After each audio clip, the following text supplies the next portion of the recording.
دا پیژنې انسان دی ستانه زیات د زهرو ډک دی دا پیژنې انسان دی ستانه زیات د زهرو ډک دی پام ټک ورته ور نه کړې ګورې ماره خودکشي ده هم د دې شعر خالق لحاظ یوسفزۍ ته بلنه ورکوم چې راشي او خپل خوندور شعرونه موږ سره شریک کړي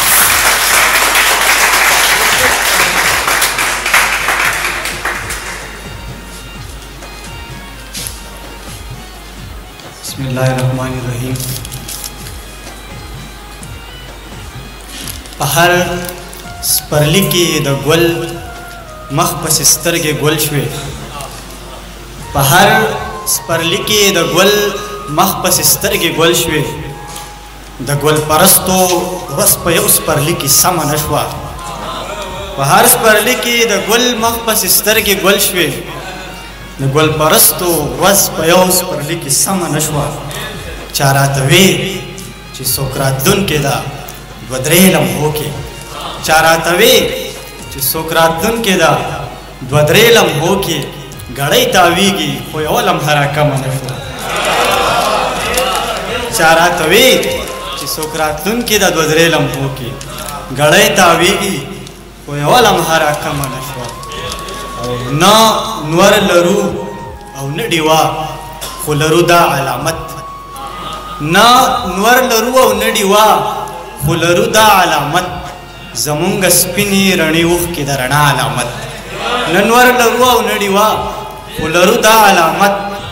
زمونږ سپینې رڼې اوښکې د رڼا علامت سخت مننه سخت ضروري کار مې و تیر وتم زر بیا واپس شو سخت ضروری کار مې و تیر وتم زر بیا واپس شوم په یو ناشنا کس کې مې ولیدل ستا علامت سخت ضروری کار مې و تیر وتم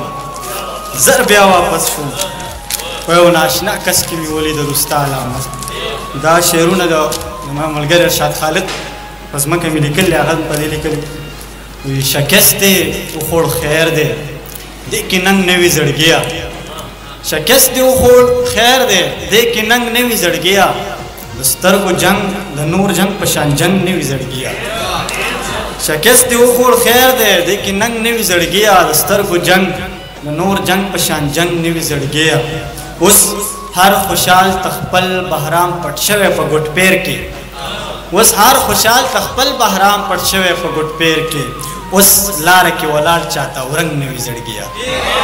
اوس هر خوشحال تخپل بهرام پټ شوی په ګوټ پیر کې اوس لاره کې ولاړ چاته ورنګ نه وي زړګیا هر ښکلی مونږ د ژوند له جنتونو ایستی نشي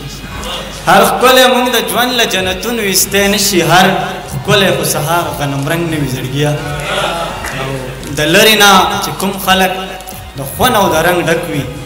د لرې نه چې کم خلک د خوند او د رنګ ډک وي نږدې نه یې بیا هغه خوند او رنګ نه وي زړګیا که ته چې مونږ هغه خلک نه یو چې د ژوند له درده تښتو مونږ هغه خلک نه یو چې د ژوند له درده تښتو زمونږ سره کوکنار شراب او بنګ نه وي زړګیا